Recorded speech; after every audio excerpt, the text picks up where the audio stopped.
Boa noite a todos. Mais uma noite de encontro com o professor Walter de Andrade, projeto Iniciação. Boa noite. E hoje eu quero dar mais um recado. Temos um novo colaborador aqui do Conexão 3005, Gilberto Catira. É com você, Gilberto. Boa noite, obrigado. Prazer, né? Agora fazer parte da equipe e obrigado pela acolhida aí. Tamo junto. É com o senhor, professor Walter. Muito boa noite a todos. É um prazer, uma felicidade muito grande estar aí com todos presentes, né? E mais uma reunião nossa de sábado, justamente no nosso projeto Iniciação. Isso é muito importante, né? Sempre lembrando que todos os seres humanos têm projetos na vida, né? Projetos de vida, projetos sociais, políticos, projetos pessoais, profissionais, mas, de acordo com a ciência iniciada das idades, o maior projeto que uma pessoa tem para desenvolver na vida é o projeto iniciação, a sua própria iniciação, o seu autoconhecimento, né? O desenvolvimento da sua... Ele deve passar a conhecer a sua natureza interna, o seu Deus interno. E justamente por isso que nós nos propomos aqui, todo sábado, a seguir esse caminho, né? Do estudo da ciência iniciada das cidades. Nós dizemos que a base de tudo aquilo que nós conversamos é justamente os trabalhos de Helena Petrovna Blavatsky, né? Um trabalho enorme, e também os ensinamentos do nosso augusto mestre, professor Henrique José de Souza, fundador da Sociedade Brasileira de Biose, Eubiose, né? E de todos os grandes mestres, né? Que passaram e estão junto a nós na humanidade, doando seus ensinamentos cósmicos, né? Então, devemos dizer que o objetivo é a síntese do conhecimento a fim de propiciar aos pretendentes à iniciação, né, informações e valores importantes para essa finalidade, né? Uma outra finalidade também do encontro é propiciar a reflexão a respeito do momento evolutivo que a humanidade está vivenciando no início do século XXI e início da Era de Aquários. Então, esse é o nosso tema inicial, ponto inicial de abordagem, né? Devemos dizer que toda pessoa, para seguir o caminho, desenvolver o seu projeto de iniciação, é necessário que faça isso numa escola iniciática. Então, muitas escolas iniciáticas existem, a pessoa pode escolher, mas nós sugerimos que ela faça a sua iniciação justamente na Sociedade Brasileira de Eubiose, fundada pelo nosso querido mestre, professor Henrique José de Souza. Como é que a pessoa pode fazer, então, para seguir a eubiose? Simples, né? É só entrar no Google, colocar lá no busca Sociedade Brasileira de Eubiose, vai aparecer o site da eubiose, e lá a pessoa pode pesquisar todos os departamentos que existem no Brasil, departamento da eubiose. Então, nessa pesquisa vai aparecer lá na pesquisa o site do departamento, né, o e-mail, o endereço, o telefone. Então, a pessoa é só entrar em contato com o departamento e estabelecer o primeiro contato para fazer o agendamento do seu início, né, nesse processo da iniciação. Dizemos que a eubiose, o início da iniciação, projeto de iniciação, é feito através de um curso básico chamado Grau Peregrino. Depois, a pessoa realiza mais 4 graus, fazendo 5 graus, e no final desses 5 graus, a pessoa, então, tem a possibilidade de se tornar membro efetivo da Sociedade Brasileira de Eubiose. Então, ela pode participar de rituais, pode participar de todos os eventos da eubiose, né? De tudo, né? Palestras, tudo, né? E, além do mais, ela tem a possibilidade de ler e estudar as revelações do nosso augusto mestre, professor Henrique José de Souza, que são milhares de páginas para serem estudadas. Então, esse é o convite para quem quiser fazer isso, né? Existe também o EAD, o ensino à distância. Também a pessoa, para fazer o ensino à distância, se quiser, pode entrar em contato com o departamento específico da sua cidade ou próximo à sua cidade e fazer a sua inscrição para iniciar esse curso. Muito bem. Então, nós estamos aqui seguindo no caminho do nosso processo de estudo, né? Justamente estudando agora, nessa fase de nossos estudos, vendo justamente o assunto da doutrina secreta relacionado com o simbolismo arcaico universal. Simbolismo arcaico universal, que, em tese, corresponde ao assunto que é desenvolvido por Blavatsky no segundo livro dela, né? No segundo livro. Bom, nós temos falado veementemente, com bastante frequência, justamente desta questão da origem do universo a partir do imanifestado, né? Então, existe o imanifestado e o manifestado. No imanifestado, então, existe uma consciência, se é que podemos fazer de consciência, né? Mas algo além do nosso entendimento, que é chamado justamente do aquilo, ou do tati, né? Que é justamente o imanifestado. É justamente esse imanifestado, é isso que aqui na Eubiose nós chamamos do eterno, né? O nosso mestre chama do eterno. O eterno, então, produz a manifestação e surge os universos. Agora, justamente, é muito difícil a gente ter um entendimento do que seja esse ser, né? Esse ser superior, né? O eterno, né? O aquilo, né? Então, o tati, é muito difícil, é impossível para o ser humano saber isso, né? Um dia, talvez, a consciência, através do processo evolutivo, né, da consciência humana, podemos atingir uma situação em que a gente possa ter um vislumbre melhor dessa noção da essência do tati, né, desse ser, né, o eterno, né? Mas é bem verdade que nós sempre afirmamos, isso aí a HPB afirma no seu trabalho, o nosso mestre também confirma, né, que esse tati, esse eterno, ele, na verdade, ele é e não é o ser e não ser. Veja bem que importante. Já começa aí essa dificuldade de entender o que é aquilo que é ser, é e não é. É o alfa e o ômega, o princípio e o fim, o ser e o não ser. Tanto que foi criado um neologismo para definir essa questão do ser e não ser na doutrina secreta, né? Que o termo é seidade, né? Então, seidade é um termo criado pelos teósofos para expressar mais exatamente o significado essencial da intraduzível palavra sati. Essa palavra sânscrito não significa ser, porque pressupõe um sentimento ou alguma consciência de existência.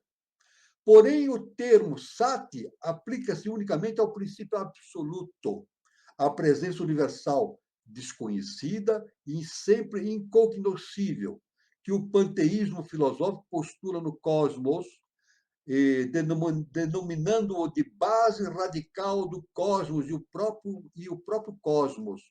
A palavra ser não era adequada para expressá-lo.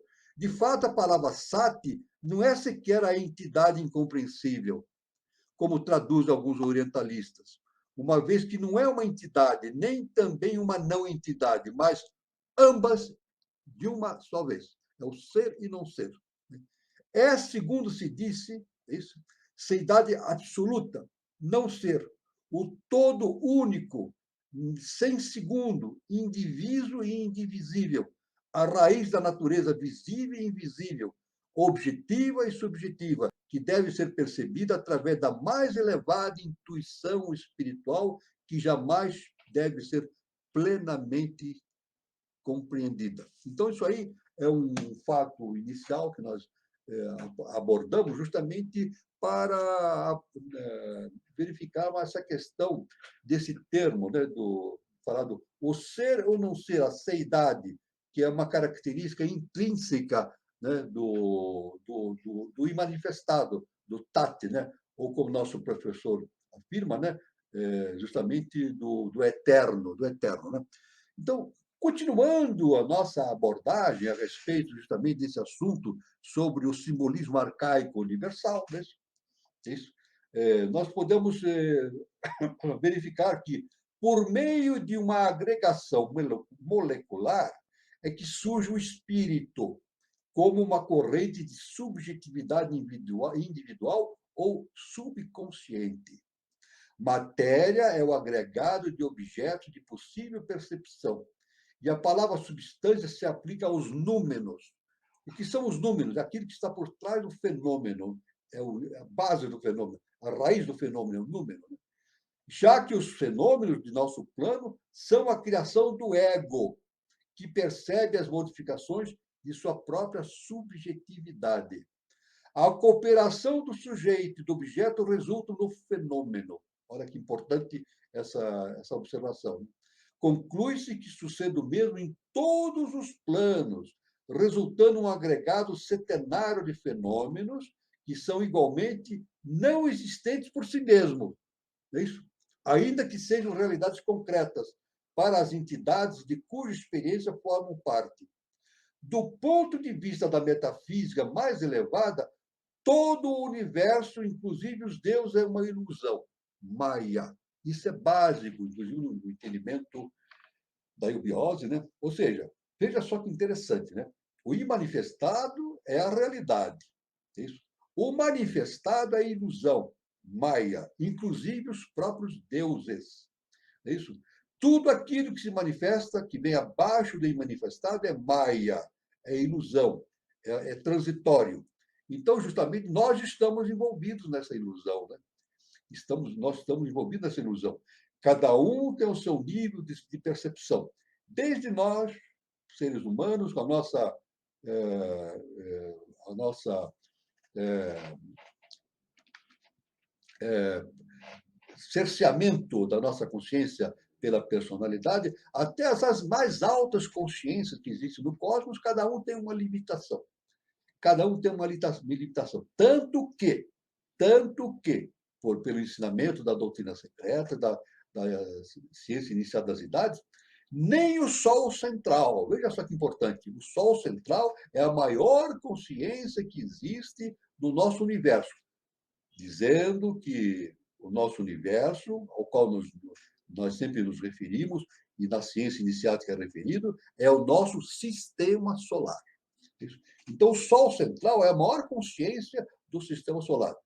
Veja que interessante, nem o Sol central consegue entender Tati, o eterno. Veja só, nem o Sol central. Isso aí consta da ciência iniciada das idades. Então, está tudo envolvido justamente nesse processo de Maya, da ilusão. E é claro que o processo da iniciação consiste justamente nos livrarmos dessa ilusão. É isso, nos livrarmos dessa ilusão e partirmos para a realidade. É por isso, por isso que Jesus o Cristo, ele falou com bastante veemência, né? Conhecereis a verdade e a verdade vos libertará. Ora, o que é conhecer a verdade? É conhecer o Deus interno que existe em nós, né? Jesus falou: vós sois deuses. Conhecer o Deus que existe dentro de nós. E no momento que nós entendemos o Deus que existe dentro de nós, ou seja, a verdade, nós nos livramos. E nos livramos do quê? De nós mesmos, da maia, da ilusão. É isso? Então, por isso que Jesus falou, né? Conhecereis a verdade e ela vos libertará. Esse é justamente o caminho do processo de iniciação do ser humano e que faz parte do foco principal, né, do nosso encontro, que é justamente projeto e iniciação. Veja só que interessante isso tudo. Né? É interessante ressaltar que o nosso mestre, professor Henrique de Souza, nos ensinou o seguinte, que tudo no universo é absolutamente simples. Veja só que interessante. Ele diz, o ensinamento dele, tudo no universo é absolutamente simples. Agora a gente pergunta, se tudo no universo é absolutamente simples, por que nós não compreendemos? Justamente porque nós estamos mergulhados nessa maia, nessa ilusão. Então nós temos que a questão do entendimento do universo é muito complicado, porque existem limites para entendimento através da nossa consciência. Então, nós temos que nos libertarmos da nossa própria maia, que é a nossa personalidade, através da iniciação, e dentro do plano humano, o nível mais elevado que um ser humano pode atingir é justamente ser um adepto. É isso? Então, agora, veja, isso é importante. O nosso mestre, o professor Henrique José de Souza, ele nos ensina o seguinte, que o futuro da humanidade é tornar-se uma raça de adeptos. E no momento que o ser humano atinge a consciência de adeptado, ele deixa de viver a experiência humana e passa a viver a experiência superior, a experiência não humana, subdivina já, a caminho do processo do estágio subdivino e depois do processo divino. Ou, como o mestre Jesus indicou, significa a volta à casa do Pai. A volta à casa do Pai. Ora, a ideação cósmica, enfocada em um princípio base, resulta como consciência do ego individual. Sua manifestação varia segundo o grau da base. Por exemplo, por meio de manas, que é a mente, manas é mente, surge a consciência mental. Por meio de Budi, sexto princípio, uma corrente de intuição espiritual. Isso tudo, então, faz parte, manas superior, mente superior, Budi, né, e Atman. É justamente a tríade superior em nós. Nós temos um quaternário inferior, que dá significado para a nossa personalidade, e uma tríade superior, constituída justamente pelo mental superior, sintético, pela intuição, por manas, que é o nosso, o nosso Cristo interno, o nosso eu crístico. Não é isso? Enquanto dura o contraste do sujeito e objeto, isto é, enquanto desfrutamos apenas dos nossos 5 sentidos e não sabemos como divorciar deles, o nosso ego, que é todo percepção, será impossível ao eu pessoal romper a barreira que separa do conhecimento das coisas em si mesmo, ou seja, da substância. Veja só que interessante esse ponto, né? Enquanto dentro dessa relação que nós temos do conhecimento, nós ficarmos dentro dessa polaridade do sujeito e do objeto, então a limitação estará sempre permanente. Quer dizer, então, no conhecimento, isso é filosofia. A filosofia acadêmica aborda esse assunto, né?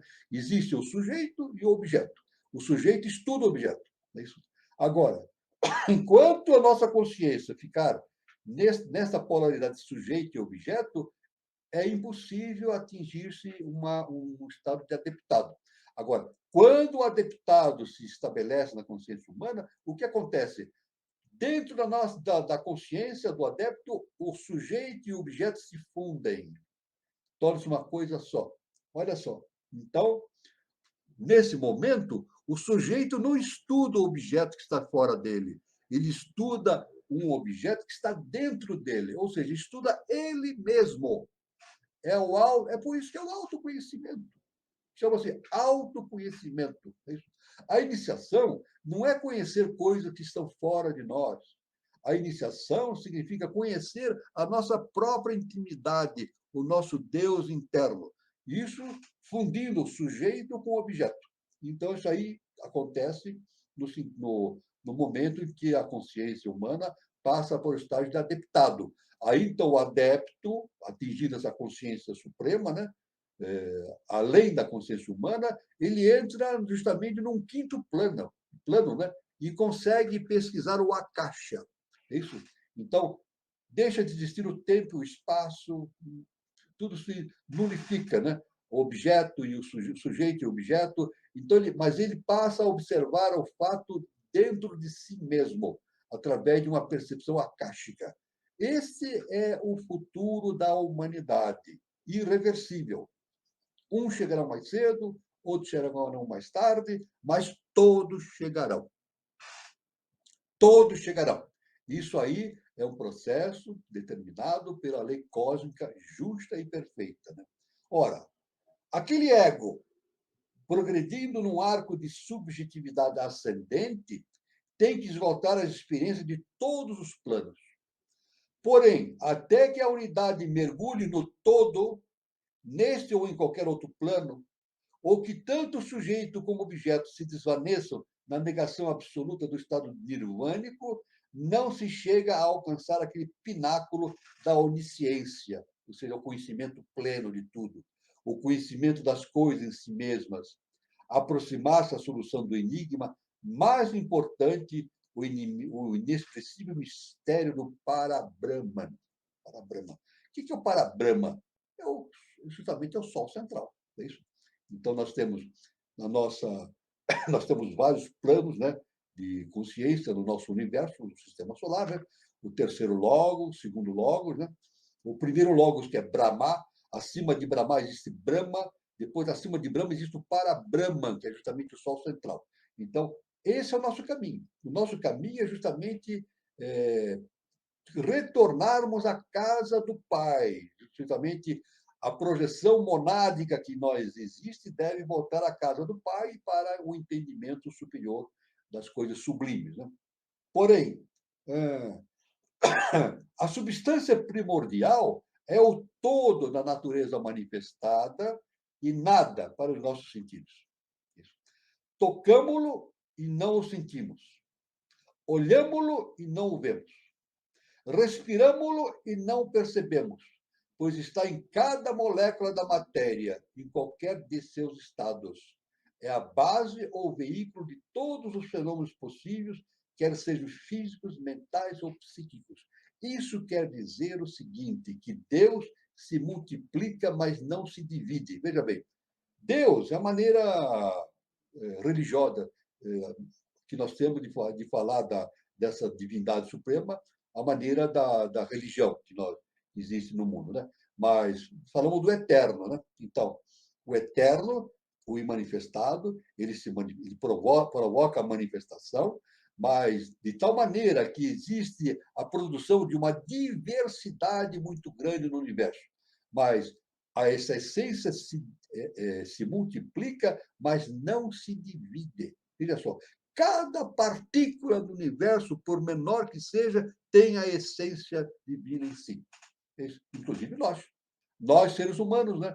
Estamos presos à matéria, presos às nossas limitações da maia, isso da ilusão, mas temos Deus dentro de nós. Isso está unitariamente dentro de nós. Então, é chamado caos, a face das águas incubadas pelo espírito de inteligência, Mahati, associada à ignorância, Ishvara como deidade pessoal, acompanhado do seu poder projetivo, no qual predomina a sensibilidade. Deste procede o éter, que gera o ar, e do ar procede o calor, e do calor a água, e a água gera a terra com tudo que há nela. Desse mesmo eu foi produzido o éter, dizem os Vedas. É evidente que não é esse éter o princípio elevado, a entidade deífica a qual rendiam cultos os gregos e latinos sob um nome específico de Pater Onipotens, né? Éter, em seus agregados coletivos. A Igreja fez do éter a morada de suas legiões satânicas, que inverteu a coisa. Né? A luz astral, ou éter inferior, está cheia de entidades conscientes, semiconscientes e inconscientes. A diferença estabelecida entre os 7 estados do éter, que é um dos 7 princípios cósmicos, é o éter dos antigos, e que este é o fogo universal. Anaxágoras, um grande filósofo da antiguidade, acreditava que os protótipos espirituais de todas as coisas, como dos seus elementos, se encontram no éter, sem limites, onde eram gerados, evoluíam e eles voltavam, segundo a doutrina oculta. Entre os filósofos hindus, os elementos são tamas, isto é, não iluminados pela inteligência a qual obscurecem.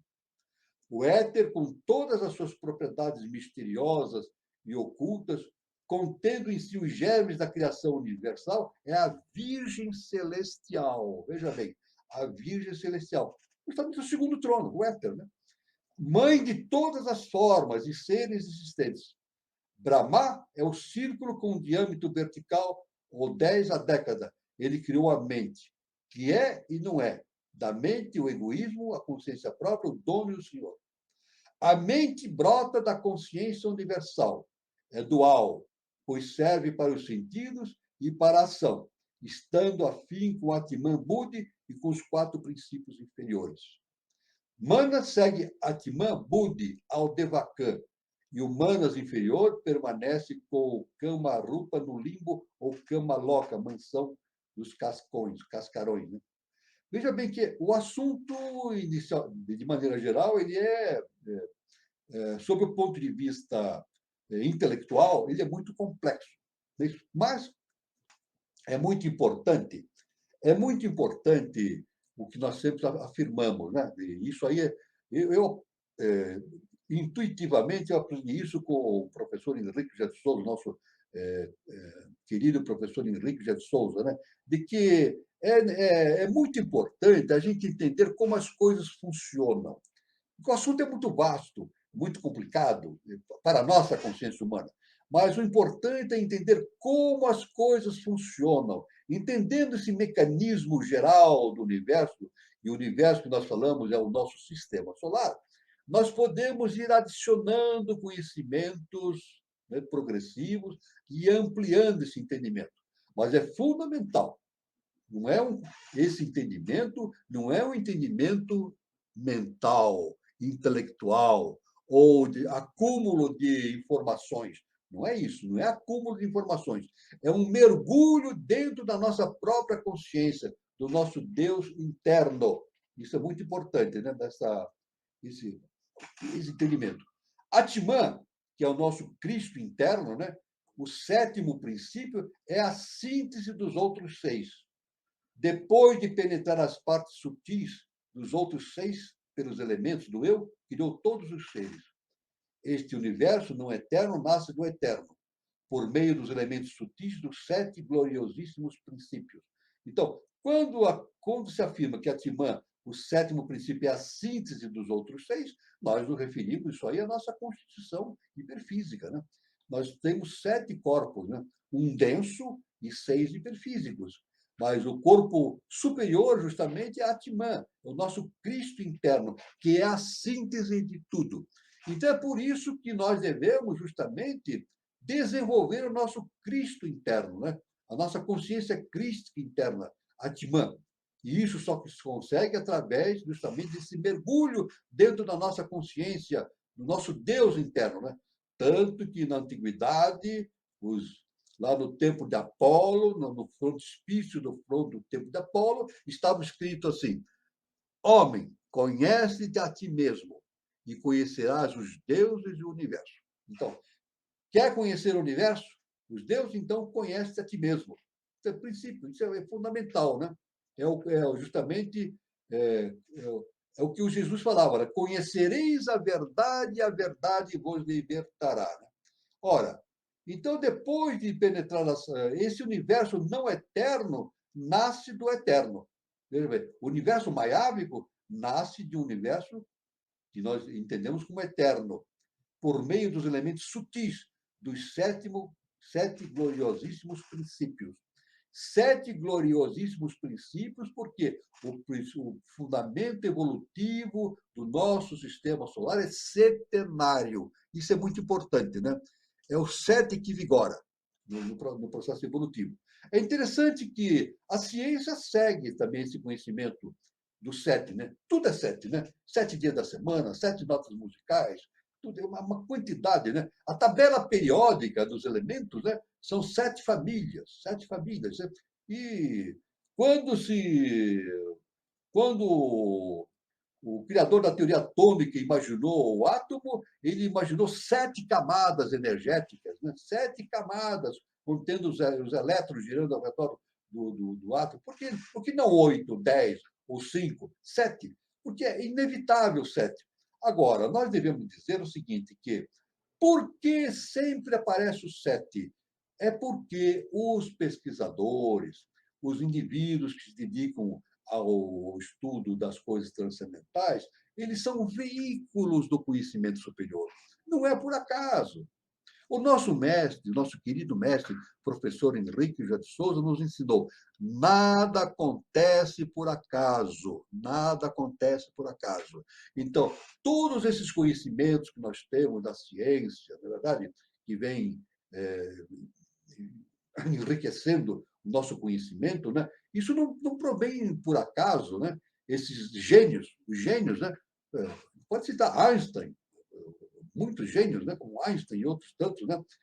São veículos da consciência universal. Eles vêm com essa missão, justamente de serem veículos para trazer para o conhecimento humano esses conhecimentos arquetipais, que é justamente o que nós dissemos antes, é o númeno, né? A ciência estuda o fenômeno, mas o arquétipo é o mundo dos números. Então, esses cientistas trazem esse conhecimento sempre para a ciência acadêmica, né? É claro, com restrições devido às nossas limitações de conhecimento, né? Mas, evidentemente, isso aí vai se expandindo com o tempo. Tanto que nós não cansamos de repetir o seguinte, né? Que a evolução da ciência rumo a esse conhecimento superior não vai se dar simplesmente pela evolução dos artefatos, dos aparelhos, da matemática e dos conhecimentos, das informações. Não. Esse conhecimento superior vai se dar através da transformação interna dos cientistas. Isso? Então, para que a ciência acadêmica atual entre pelo caminho da ciência iniciática das idades cada vez mais profundamente, é necessário que os cientistas tenham esse projeto dentro de si, o autoconhecimento, para se tornar o quê? Veículos da consciência cósmica, a fim de trazer cada vez mais esse conhecimento superior para o mundo objetivo. Né? Então, isso é muito importante, esse entendimento. Né? Brahma, criador, como todos os protólogos, é masculino feminino. Brahma ele tem essa dualidade. Né? São esses deuses populares a verdadeira deidade? Essa é a pergunta que se faz na ciência iniciática. Esses deuses que nós conhecemos popularmente são as verdadeiras deidades? Impossível, impossível. Cada um e todos são degraus da escala centenária da consciência divina. Olha que importante. Mesmo isso que nós chamamos de deuses são degraus. Veja, um Deus, nessa sequência de deuses que vem desde o Sol central até a base do universo, do sistema solar, todos esses diversos, o que nós chamamos de deuses, são degraus evolutivos pelo qual a consciência tem que passar até atingir a consciência suprema, né? A consciência suprema, né? Ora, na Gênese, Deus ordena a outro Deus que obedeça às suas ordens. No princípio, Deus fez o céu e a terra, e esta estava vazia e sem forma.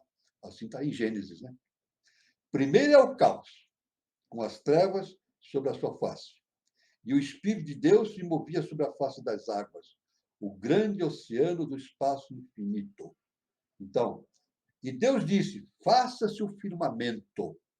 E Deus, o segundo, obedeceu e fez o firmamento. E Deus disse, faça-se a luz. E houve a luz. Esta significa Adam Kadmon, o andrógeno, a luz espiritual, pois os dois são um, ou os anjos secundários, segundo o livro dos Números, sendo o primeiro os Elohims, que são agregados daquele Deus formador. Quem ordena é a lei eterna e quem obedece, os Elohims. Tanto faz chamar as forças de alfenis ou de anchorãs. Da luz única, universal, procede periodicamente a energia, a qual se reflete no caos, depósito dos mundos futuros, despertando-o e agitando-o, frutificando assim as forças latentes, que são suas eternas potencialidades, e um novo universo surge à existência.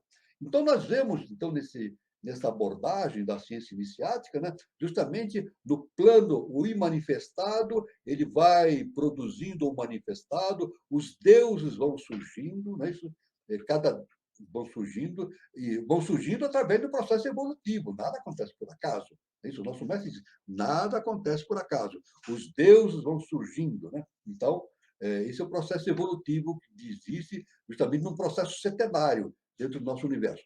Veja bem que, dentro desse panorama global que nós vemos, dessa relação existente entre o imanifestado e o manifestado, nós podemos ver uma luz no fundo do túnel, né? Isso, muito distante ainda do nosso entendimento humano, mas vemos uma luz se acendendo no fundo do túnel. E, para que isso aconteça com maior intensidade, é necessário justamente que a pessoa se aprofunde na sua própria consciência, estude a sua própria intimidade e entenda, procure entender o Deus que existe dentro de si mesmo. Repetindo o que Jesus nos ensinou: conhecereis a verdade e a verdade vos libertará.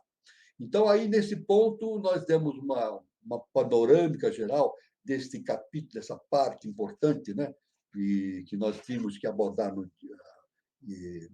inicialmente no encontro de hoje, nesse encontro, né, focando o simbolismo arcaico universal.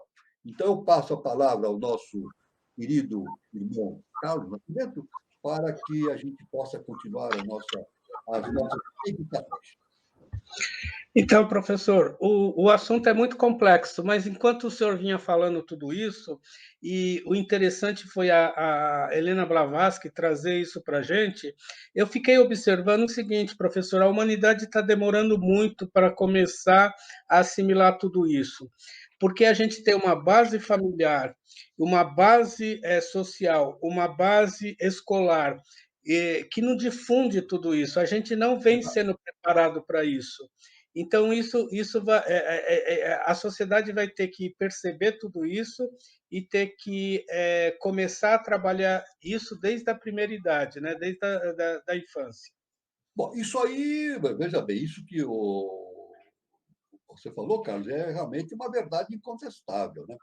E tanto que Jesus falou disso, o nosso mestre Henrique Jesus falou disso, Helena Blavatsky falou a esse respeito, né? Nós vivemos o que Jesus se falava com referência à nossa época. É o fim dos tempos. O fim dos tempos. Né? O nosso mestre diz que é um fim de ciclo gasto e apodrecido. Mas o nosso mestre diz, olha que o nosso mestre, o professor Henrique José de Souza fala, reconstruir é o brado que nos compete. Então, nós temos que, realmente, como você falou, a humanidade tem uma profunda dificuldade em entender ou começar a entender esse processo todo. Mas isso tudo está condicionado também a um processo kármico que está agindo no seio da humanidade. Isso não acontece por acaso. Nós nunca passamos uma fase tão importante, né, isso, tão diferente, né, tão especial como nós estamos passando agora, como é justamente o terceiro milênio. O terceiro milênio é algo extraordinário. Tanto que o nosso canal aqui chama-se Conexão 3005, porque o nosso mestre diz, a partir de quando atingirmos o ano 3005, a humanidade terá atingido um padrão já bastante evoluído no seu processo. Não é isso? E teremos muitos adeptos já na face da Terra, muitas pessoas já estarão se encaminhando, né? Eu estou falando da raça ariana, a quinta raça-mãe, né? A quinta raça-mãe já terá desenvolvido um padrão bastante significativo da evolução espiritual. Né? Tanto que o nosso mestre afirma, o professor Henrique de Souza diz que a Agartha virá para a face da Terra. Então, os mundos internos virão para a face da Terra. E é o caminho que nós estamos vivendo, justamente do quarto sistema evolutivo que nós estamos vivenciando, partindo para o quinto sistema, e depois para o sexto sistema, sétimo sistema, e assim por diante. Quem vier para a eubiose, estiver estudando o ensinamento do professor Henrique de Souza, as ritualísticas, vai se aprofundar nesse conhecimento a respeito desse processo que nós estamos passando em direção do quinto sistema evolutivo. Agora, é claro que é necessário reconstruir. Isso é importante para a humanidade. E o irmão Carlos falou, inclusive, da família, né? A família é importantíssima. São várias. Quando se fala reconstruir, significa reconstruir as instituições. As instituições têm que ser reconstruídas. Veja, quando o nosso mestre, o professor Henrique José de Souza, ele fala de reconstruir, ele não fala consertar, remendar. Não é remendar, não adianta, não é por remendo. Aliás, Jesus, o Cristo, disse o seguinte: não adianta pôr remendo novo em pano velho. Jesus Cristo falou isso há 2000 anos. Não adianta pôr remendo novo em pano velho, porque se puser um remendo em pano velho, sabe o que vai acontecer? O pano velho vai se romper novamente, o buraco vai aparecer no pano novamente. Então tem que trocar a veste toda. É isso? Então não é questão de remendar, é reconstruir, colocar uma nova veste. E é isso que a humanidade, esse é o destino da humanidade. Mas é claro que nesse terceiro milênio nós estamos passando por uma ação kármica muito profunda, processo de seleção. É isso? O nosso mestre, o nosso Jesus, o Cristo, ele fala separação do joio do trigo. E o nosso mestre também, nos seus ensinamentos, ele nos mostra justamente esse processo de separação, de separação. Ou seja, veja bem, o nosso mestre diz: quem não estiver com consciência para viver na nova civilização, não reencarna mais na Terra, reencarnará em globos obscuros. É a separação do joio e do trigo. Isso é mal ou é bem? A gente fala assim, isso é mal ou é bom? Não é mal nem bom, é o necessário, né? De acordo com a lei cósmica justa e perfeita. A lei kármica vai agindo, mas uma verdade é o seguinte: todos terão a oportunidade de atingir o estado de consciência concernente relativo à casa do Pai. Conforme Jesus falou, a volta à casa do Pai é inevitável para todos. Muito bom, professor. Viu, Gilberto, antes de colocar as perguntas aqui no ar para o professor ir respondendo, você tem alguma consideração que você queira fazer? O som. Estava sem som aqui. Não, nesse tema ainda não. Esse tema eu estou acompanhando aqui os comentários, prefiro seguir aí na minha estreia. Tá. Então, professor, eu já vou colocando as perguntas, tá? O Guilherme Guazelli Neto pergunta. Vamos lá. É o agora o Sati? Como? Ele perguntou. Eu vou falar do Sati Yuga. Isso, Sati. Eu vou falar da Sati Yuga, exatamente. Cara, exatamente. Então, o que ela quer falar é a Sati Yuga, né? O Guilherme Guazelli Neto, nosso querido irmão Guilherme Guazelli Neto. É a Sati Yuga. Nós estamos caminhando para a Sati Yuga, exatamente, que é a idade do ouro. Nós estamos vivendo Kali Yuga. A Kali Yuga vai terminando. Nós estamos no processo final da Kali Yuga, com esse processo kármico para a reestruturação da sociedade, refinamento das condições de comportamento do ser humano, reconstrução de todo o processo, né, das instituições. Nós estamos necessariamente caminhando para a Sati Yuga, a idade do ouro. Isso é inevitável. Então, vamos dizer aqui, o agora é o Sati Yuga é agora? Não é agora. Nós estamos transitando da Kali Yuga, que é a idade do ferro, para o futuro, a idade do ouro, que o nosso mestre indica o ano 3005 como uma data muito importante para a realização disso. Aliás, o nosso mestre, o professor Ricardo Souza, ele afirma nos seus ensinamentos que depois do ano 3005 vão se processar mais 10 mil anos de um profundo processo evolutivo da humanidade. É claro que isso é levando o processo evolutivo da humanidade em direção do quinto sistema evolutivo, né, inicialmente, depois para o sexto sistema. O quinto sistema evolutivo é relacionado ao segundo trono, à mãe divina, né? A mãe divina. Tanto que o nosso mestre afirma que quando uma pessoa faz o seu processo de iniciação, né, o processo de iniciação significa uma harmonização da consciência do ser com a mãe divina, que é a criadora. Nós falamos disso já no nosso, nessa explanação que nós demos, baseado na ciência inicial das idades, né? E o Brahma, ele vagava sobre as águas, inicialmente, né? Ele vagava sobre as águas primordiais, nunca antes tocadas, intocadas, que é justa a Mãe Divina. Ele tocou justamente a Mãe Divina e as coisas surgiram. Surgiram os 7 deuses, que nós conhecemos do quarto sistema evolutivo, e assim por diante. Né? Então, nós estamos a caminho da Satyuga. Está terminando. Esse processo de Kali Yuga está com os dias contados, porque as yugas é um processo contínuo de evolutivo na humanidade, justamente que faz parte do processo universal, o processo da evolução do nosso sistema solar. Muito bom, professor. Viu, o Júlio Teixeira, professor, faz 2 perguntas em uma só. Tati, de onde emanam as energias primordiais que vão formar o universo? E por isso se diz que só Tati não se liga ao karma? Logo também está fora da Maia? Veja bem, Tati é fora da Maia. O Tati realmente é o eterno. É o eterno, né? É o aquilo. É isso? É o aquilo. Então, o Sati é a manifestação. Tanto que dentro da eubiose nós temos essa trilogia, Om, Tat, Sat. Om, Tat, Sat. O Om, que é o Aum, é o verbo criador, né? O verbo criador. O Tat, né? T, só que não é Tate, não é Tate como está escrito, é T em letra maiúscula, T-A-T. T maiúsculo, A maiúsculo, T maiúsculo. Tat, né? Que é o aquilo. Então, Tat realmente, que é o aquilo, é o eterno, ele está fora da Maia. Ele não é Maia, é a realidade. Uma realidade que nós não entendemos. Olha, se está fora da Maia, está fora do.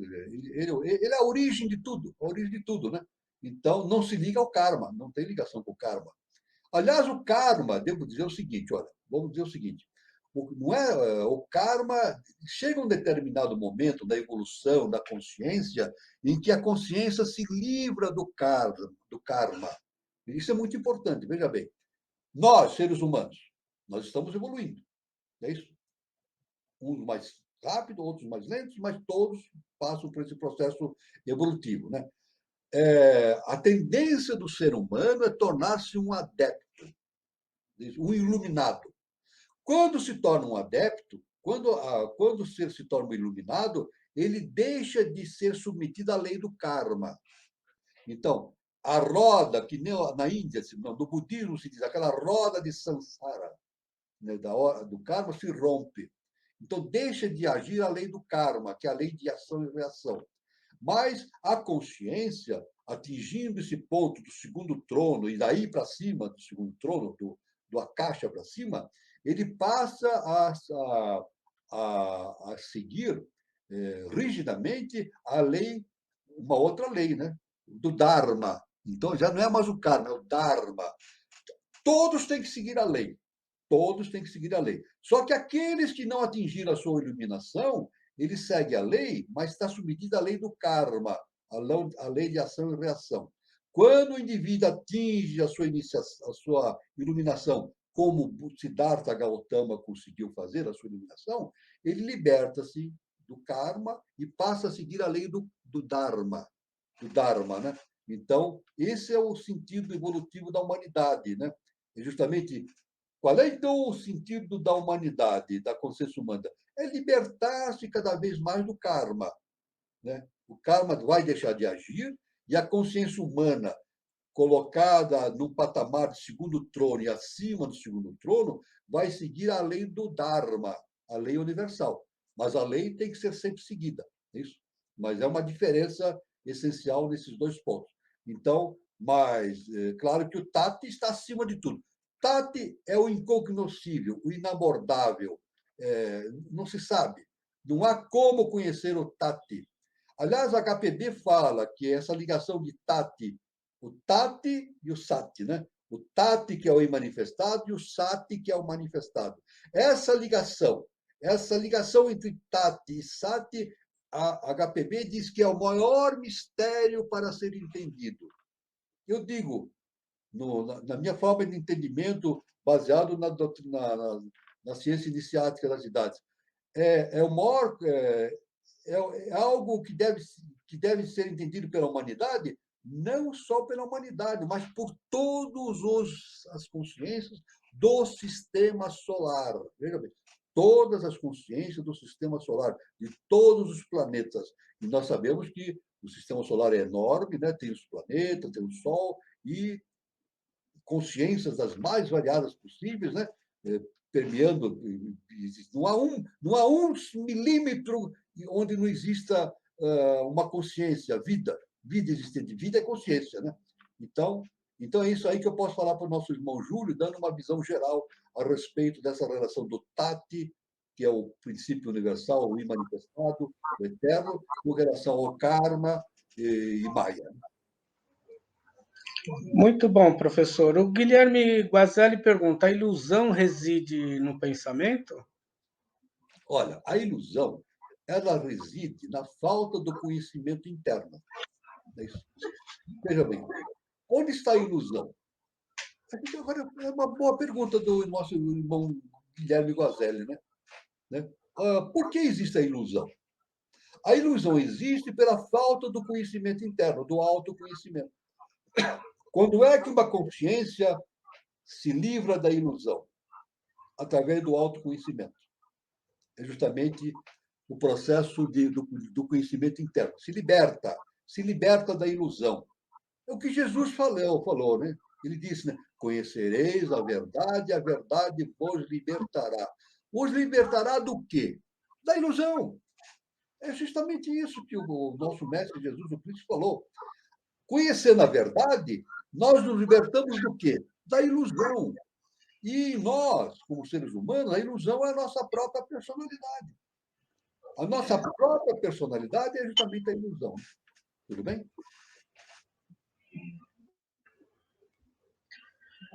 Muito bom, professor. E a nossa querida Lucilena, lá de Santos, ela coloca o seguinte: conquistar o adeptado, uma longa caminhada evolutiva. Sim, realmente. Para nós, é o nosso projeto de vida, né? Por exemplo, quando nós falamos aqui, quando o nosso encontro semanal fala assim, projeto iniciação. Esse projeto visa o quê? No nosso nível humano. É tornar-se adepto. Isso aí. Autoconhecimento. O que é conquistar o adeptado? É isso. Nós sempre dizemos, né, através da ciência iniciada das idades, que nós não somos seres humanos. Veja, olha que importante. Nós não somos seres humanos. Nós estamos passando pela experiência humana. Estamos passando pela experiência humana. E quando atingirmos o adeptado, nós passaremos a agir na consciência super-humana. Veja só que interessante. Não é isso? Tornar-se adepto é passar para uma consciência super-humana. Mas não para por aí, porque depois o adepto tem que se passar por uma consciência subdivina, depois uma consciência divina e voltar à casa do Pai, que, segundo a ciência inicial das idades, corresponde à volta a Brahma, né? Com o conhecimento adquirido, a experiência adquirida em todas as fases evolutivas, desde o mineral, passando pelo vegetal, animal, hominal, super-humano, subdivino e assim por diante. Então, realmente, a conquista do adeptado é algo fundamental para o ser humano. E devemos dizer o seguinte, quando nós falamos que a raça ariana, nós falamos? Não. Nosso mestre, o professor Henrique José de Souza, ele se refere ao ano 3005 como um ano essencial para que a humanidade atinja um estado especial de consciência, né? Acredito, na minha forma de pensar, que grande quantidade da humanidade estará na sua forma de adepto, de adeptado. Isso é realmente uma longa caminhada evolutiva.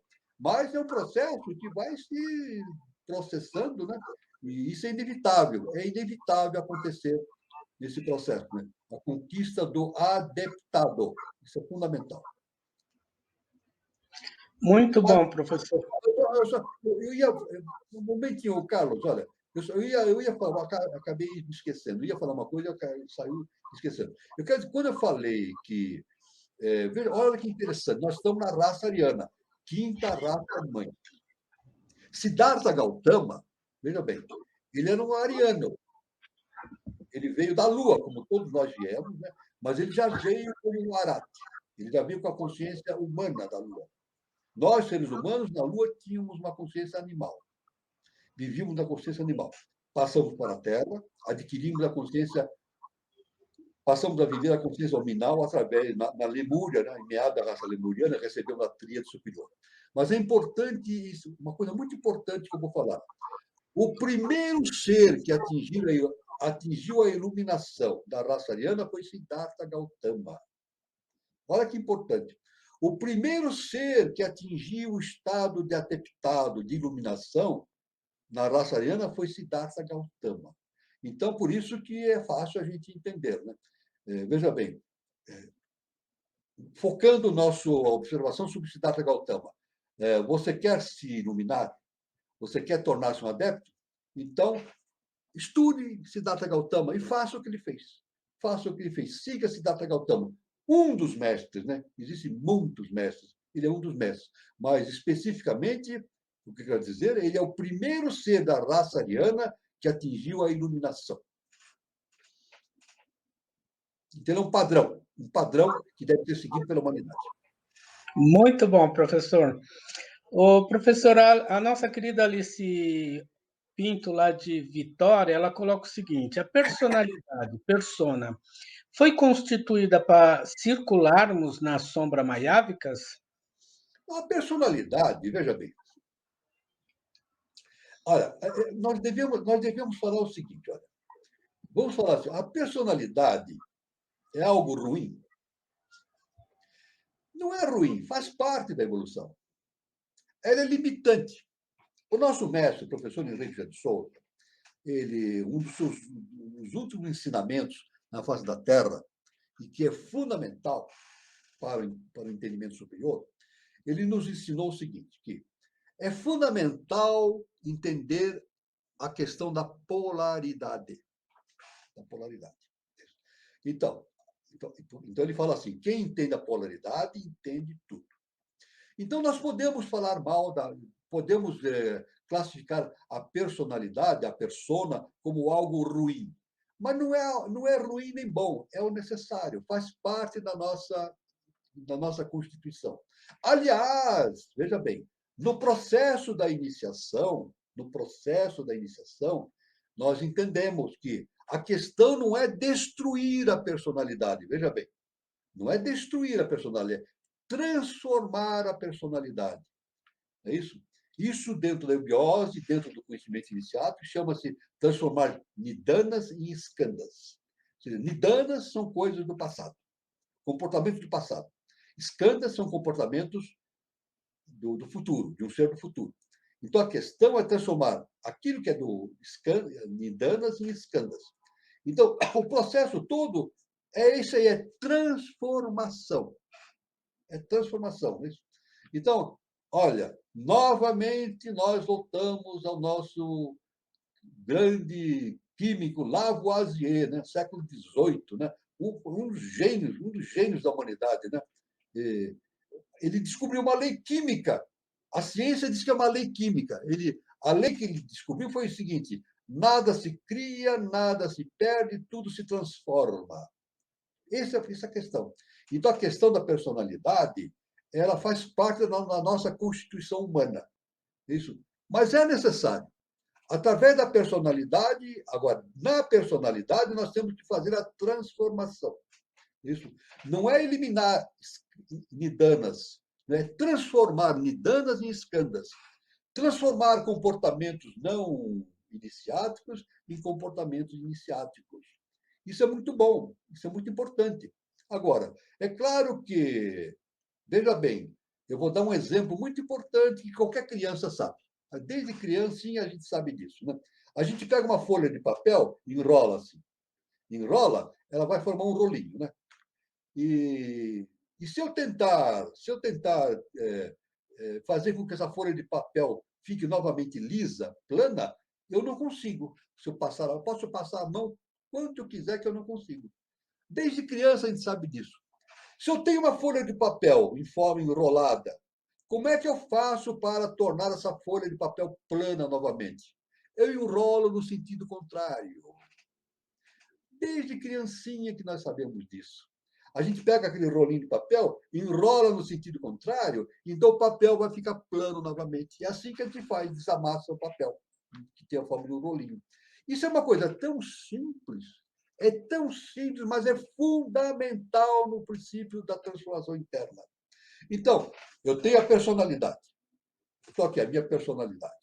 Então, no processo de transformação interna, no processo de iniciação, eu vou localizando aqueles pontos que eu devo transformar. Então, o que eu tenho que fazer para transformar? Eu tenho que fazer o inverso, o contrário.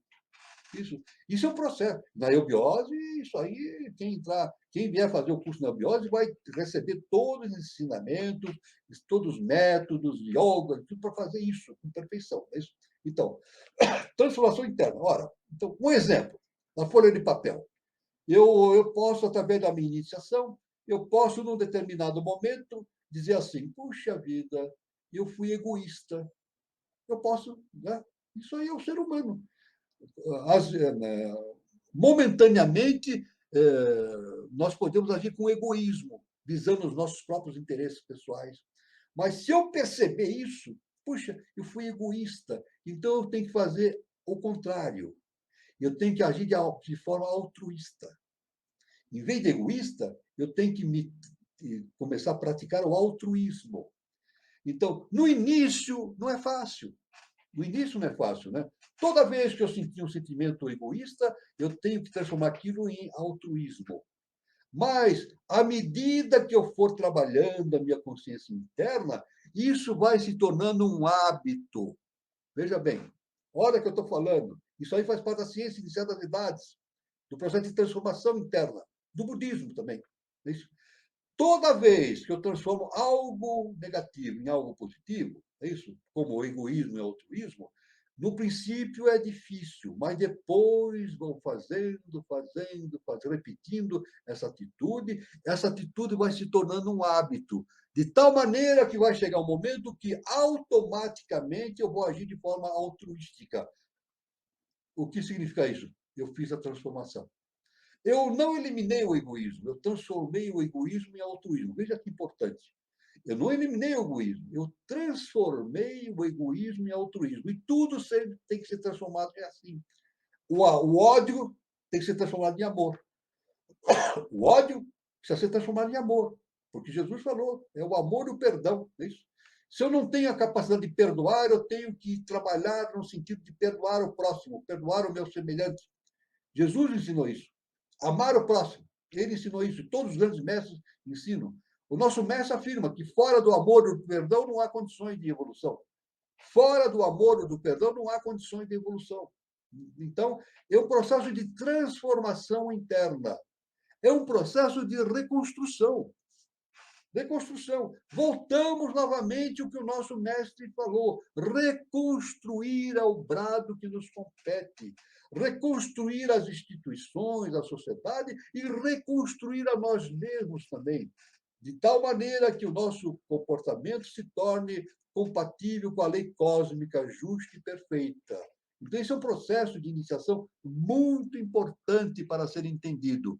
Veja bem, nós estamos entendendo como as coisas funcionam de maneira bem simples. Bem simples. A pessoa entendendo essa maneira de procedimento do processo iniciático, ela consegue dar largos passos no seu processo de iniciação rumo à sua transformação, para a consciência de adepto. Muito bom, professor. O Guilherme Guazelli Neto, ele pergunta o seguinte, irmão Walter, pode falar sobre o estado contemplativo?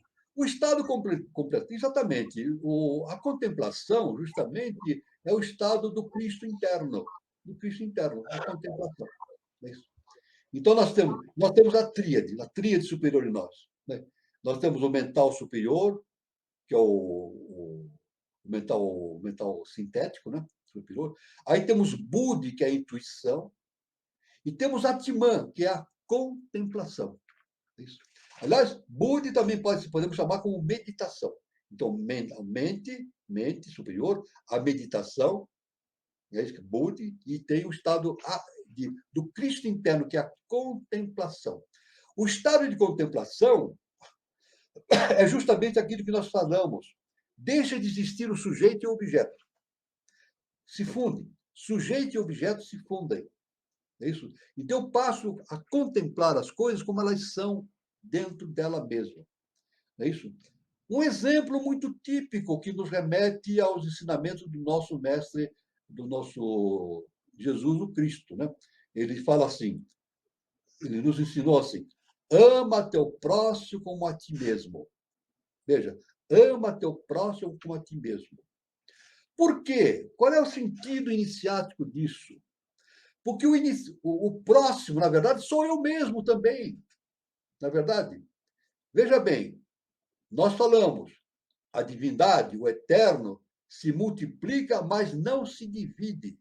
É por isso que a gente vê em vários segmentos na internet, várias instituições, falando o seguinte: somos um. Nós somos um. Isso é Maia. O entendimento que nós somos a multiplicidade é Maia que existe dentro de nós. Nós somos um só. Então, por isso que Jesus falou: ama a ti mesmo, ama o próximo como a ti mesmo. E muito importante também, veja bem, quando eu amo o próximo, eu estou dando amor a mim mesmo. E também, quando eu odeio o próximo, eu estou odiando a mim mesmo. Olha só que interessante. Olha só que importante. Quando eu odeio o próximo, eu estou odiando a mim mesmo. Eu estou me envenenando. Então, o ódio é um veneno para quem odeia. Veja bem, veja assim, o ódio, a primeira vítima do ódio é aquele que odeia, o que quer que seja, o próximo, etc. Né? Então, é justamente essa questão. Então, isso aí, o estado contemplativo nos remete a essa condição, que o outro, na verdade, é nós mesmos. Né? Nós somos todos um. Não é isso? E isso aí, no adeptado, quando o indivíduo atinge o adeptado, ele atinge essa consciência una. A consciência una. Ele se vê não simplesmente ele, unicamente ele, a sua consciência. Ele se vê unificado com todo o seu ambiente, que aí, no caso, seria o segundo trono, né? A mãe divina. Então, ele passa, então, a agir de forma contemplativa. Ou seja, ele contempla o universo que está dentro dele mesmo. Olha só que interessante. O indivíduo, quando atinge o adeptado, em nível superior do adeptado, ele contempla o universo que está dentro dele mesmo, é um estado contemplativo, e que no âmbito da nossa personalidade, nós chamamos do nosso Cristo interno. O Cristo interno, né? Isso aí se chama fazer a Eucaristia. A Eucaristia. É isso. Na Igreja Católica é feita a comunhão, né? Com a hóstia, né? Receber o Cristo interno, né? Então, eu disse assim, a pessoa recebe a hóstia, vai receber o Cristo através da hóstia. Mas é muito mais do que isso, né? Na verdade, o que funciona é a mente da pessoa, trazendo a vivência do Cristo interno dentro dela mesma, o estado contemplativo, Atman, o Cristo interno. Então, desenvolvendo, através dessa atitude eucarística, o desenvolvimento do Cristo interno. Isso aí leva ao estado contemplativo. Então, é isso que eu posso falar para o nosso irmão Guilherme Guazelli Neto. Muito bom, professor. O Itamar Oliveira ele coloca o seguinte, ele pergunta, professor Walter, em vários graus da eubiose, estuda-se sobre a cruz, ou Cruzeiro do Sul, ou cruzeiros mágicos. Como expandir a consciência através da cruz? Então, veja bem, o Cruzeiro do Sul ele é algo muito importante na nossa história. Né? O nosso mestre, o professor Henrique José de Souza, ele nos ensinou, nos ensina, né, o seguinte, que o Cruzeiro do Sul é a constelação que tem uma relação com o segundo trono. Segundo trono. Veja só, de cor azul. Veja bem o seguinte: o Brasil é o berço da nova civilização, conforme o nosso professor nos ensinou, o professor Henrique de Souza. O Brasil é o berço da nova civilização. E não é à toa que o Brasil é a pátria do cruzeiro. Olha só. E na bandeira tem a constelação do cruzeiro. Na nossa bandeira tem a constelação do Cruzeiro do Sul. Não é verdade? Então, o Brasil é a pátria do cruzeiro do Sul. Né? Então, é a pátria que foi destinada pela consciência cósmica, pela lei cósmica, para ser, nesse projeto evolutivo que nós vivemos, receber e desenvolver um novo estado de consciência. Um novo estado de consciência. Então, essa então é a questão da cruz. Né? E o Cruzeiro do Sul é um portal cósmico. É um portal cósmico, né? Relativamente ao segundo trono, de onde vêm as energias. As energias passam pelo Cruzeiro do Sul e descem sobre a Terra. Então, é claro que como expandir a consciência através da cruz? Veja bem, a cruz significa, no sentido humano, né? No sentido humano, justamente a experiência humana no mundo físico, né? No mundo físico, né? Tanto que o terceiro trono, né? O terceiro trono é representado por um círculo com uma cruz inscrita. Tem uma cruz no meio. Então, é o espírito projetado na cruz mundanal. Agora, é claro que nós temos que... por isso que a cruz tem esse sentido, né? Do processo evolutivo, né? Do processo evolutivo. Um processo que nos conduz à expansão do entendimento rumo ao procedimento, né? À consciência superior. Né? Então, aliás, Jesus, uma vez, num determinado momento do Evangelho, ele falou assim: tome a sua cruz e que cada um pegue a sua cruz e siga-me. Que cada um pegue a sua cruz e siga-me. Não é verdade? Então, na verdade, tem essa questão da cruz, tem esse significado justamente da projeção da consciência no plano mundanal, né? Mas tem também este sentido do cruzeiro, né? A elevação da consciência humana rumo a uma quinta dimensão. Então, na cruz nós estamos vivendo uma quarta dimensão, é isso? Mas quando passamos para uma quinta dimensão, passamos a viver uma condição superior, ligado justamente à consciência da Mãe Divina. Aliás, o nosso mestre, o professor Henrique de Souza, ele fala que no processo de iniciação, isso, ele deixa bem claro isso, no processo de iniciação do ser humano, consiste a uma aproximação cada vez maior da consciência humana com a Mãe Divina. Olha só, uma aproximação cada vez maior com a Mãe Divina. Não é isso? Então, o segundo trono. Então, essa é o que a gente pode, uma visão geral, né, unificada sobre esse sentido da cruz, do cruzeiro, da cruz mundanal, do processo evolutivo da humanidade, da superação do quarto sistema em direção do quinto sistema, e assim por diante. Muito bom, professor. O Júlio Teixeira tem duas perguntas também numa só.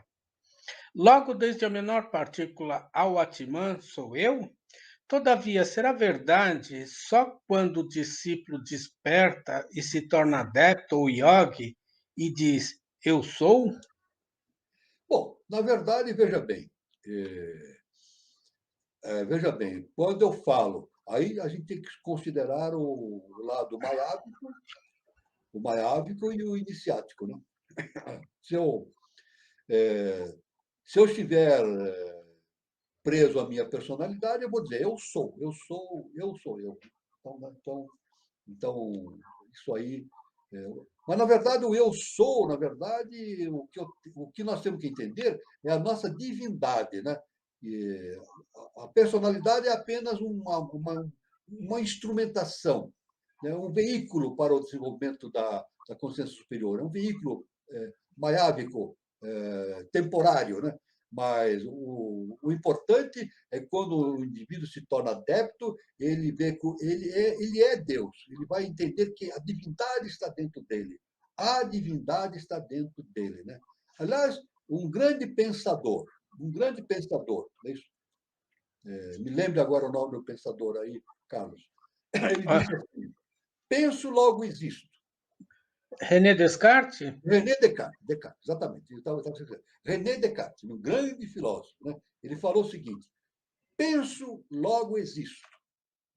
Muito bem. Agora vamos analisar. Isso aí é a base, é uma das bases da ciência acadêmica, de René Descartes. Penso, logo existo. Então eu existo porque eu penso, não é verdade? Agora a gente pode ver pelo lado iniciático. Vamos ver pelo lado iniciático? É isso? Então, eu posso dizer o seguinte: olha, eu penso, logo eu penso que existo. Penso. Eu posso dizer mais profundamente, eu posso dizer assim: penso, logo eu penso que existo. Eu penso, logo eu imagino que eu sou o Walter. O meu nome é Walter. Né? Então, eu penso, então eu imagino, eu sou o Walter. Pronto. Isso aí é jogo da personalidade da Maia. Não é isso? Na verdade, o Walter não existe. O Walter existe? Não existe. É apenas um momento evolutivo daquela consciência que está projetada em mim, em todos. Consciência monádica. É apenas uma instrumentação. É Maia. É Maia. Isso. Então, dizer eu sou, na verdade, é Maia. Na verdade, o que nós somos deuses. Deus está dentro de cada um de nós, ou de todos nós, de maneira indivisível, una. Não é verdade? Então, o discípulo, quando desperta e se torna um adepto, ele, na verdade, ele diz: eu sou Deus. Eu sou Deus. Eu sou o quê? Eu sou Deus. Deus está em mim. Deus está vigente dentro de mim. Eu tenho necessidade de entender essa divindade que está dentro de mim. Não é isso? E o entendimento dessa divindade me liberta de tudo, né? Jesus, conhecereis a verdade vos libertará.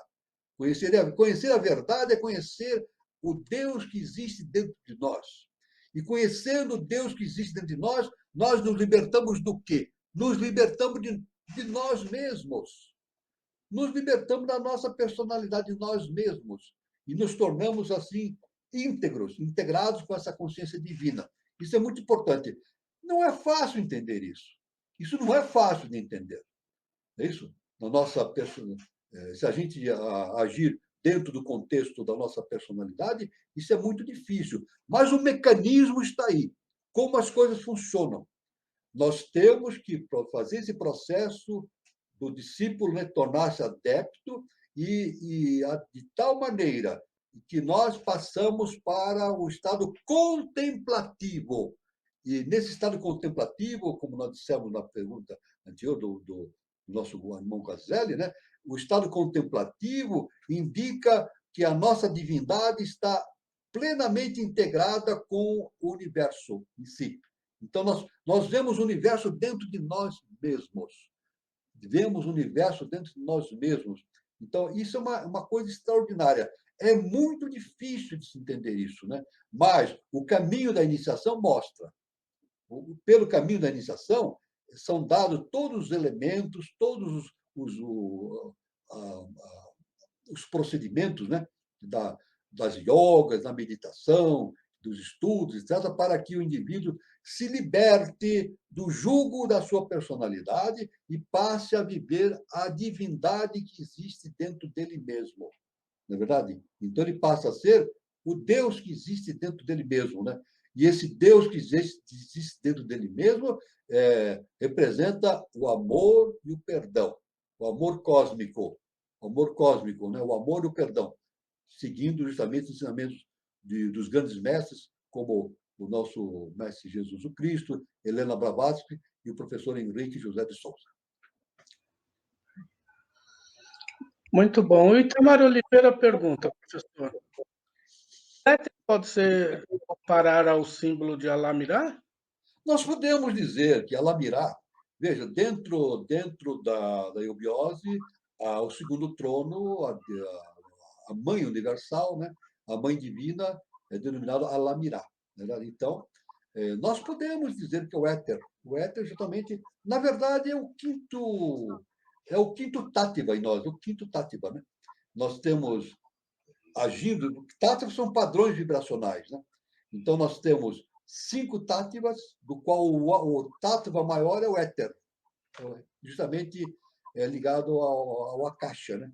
Ao akasha, né? Então, nós podemos fazer essa relação do éter, né? Aliás, o Lincoln não, estou falando do Lincoln, estou me lembrando, não, aquele grande físico, não me lembro o nome do físico aí, o físico inglês lá. Ele deu ele pregava a existência do éter, né? Do éter, né? Então, depois, no século XX, essa ideia do Isaac Newton, quer dizer, Isaac Newton, né? O Isaac Newton, né, ele difundia a ideia de que existia algo superior que penetrava todo o universo, chamado de éter. Na verdade, ele, como um mestre, né, um ser de alta gabarito espiritual, um gênio da humanidade, ele, servindo de veículo para a divindade, ele chamava esse éter, mas a gente pode entender esse éter como o quinto sistema, né? Como a mãe cósmica, que a tudo interpenetra no nosso mundo, né? Que nós vivemos. Né? Então, a gente pode, sim, fazer essa ligação do éter com a Lamirá.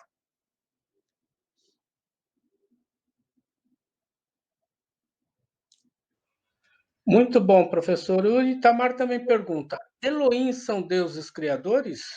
Olha, todos aqueles. O processo da iniciação leva à criação divina. Toda a hierarquia vai ascendendo gradualmente no processo evolutivo e vai se tornando criador. Nós também estamos nos tornando criadores. Nós somos criadores. Né? Aliás, para quem está na eubiose, a gente sabe, né, que houve um momento em que houve nascimento, né, de determinados seres, né, criadores, no ano 1899, né, e nós, como seres da nossa hierarquia jiva, nós estamos nos tornando criadores também.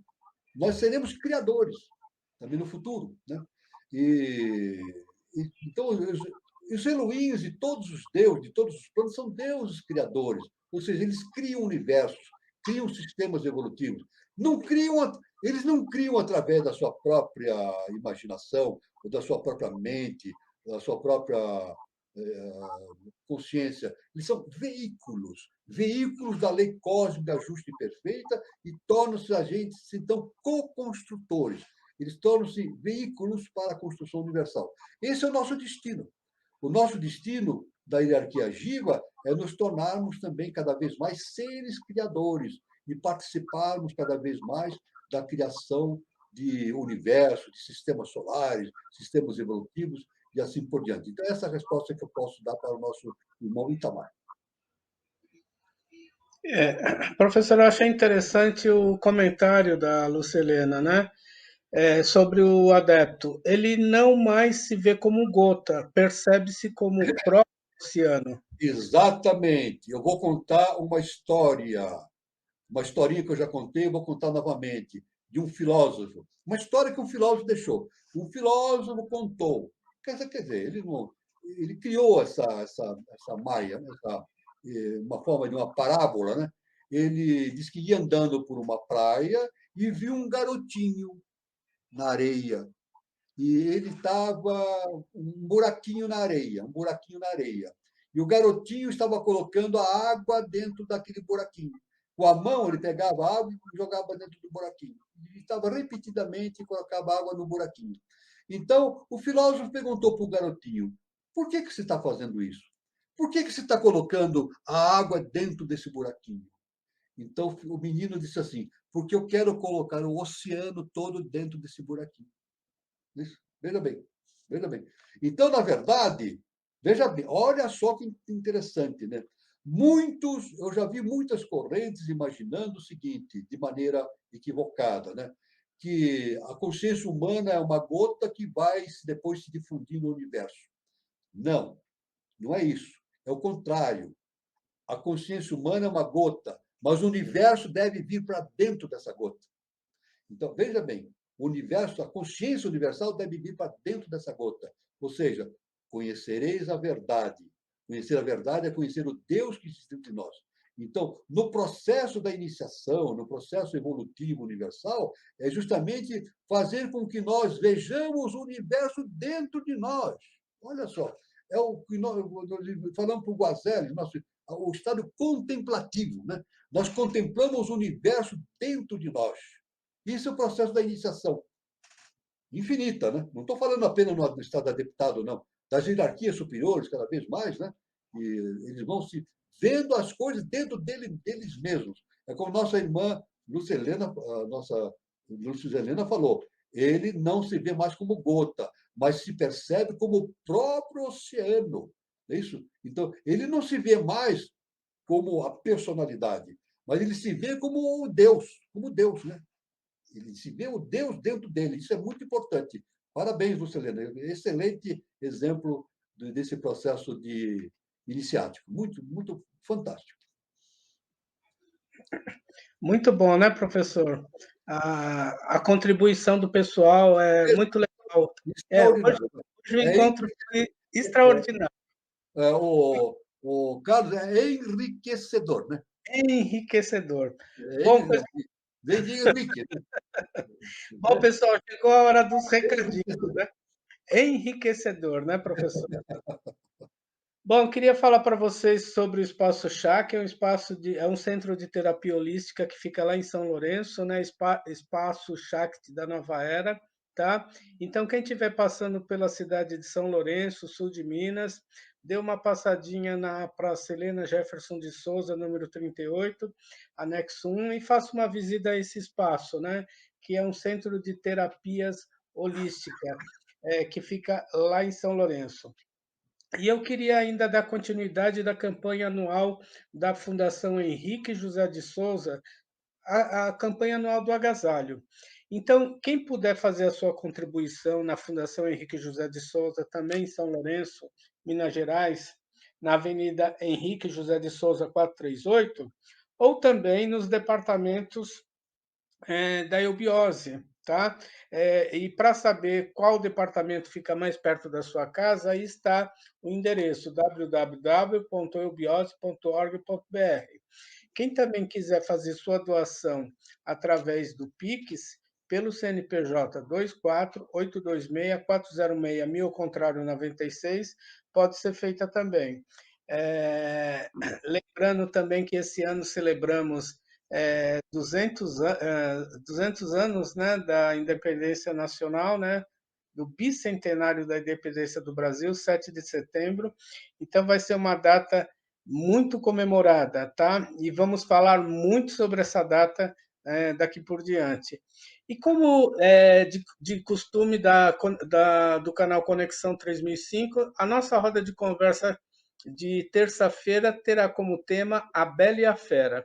Portanto, terça-feira, 19 de julho de 2022, no mesmo horário, às 20h40, terça-feira, com o tema A Bela e a Fera, que foi escrita no final do século XVIII. Esta fábula encanta gerações.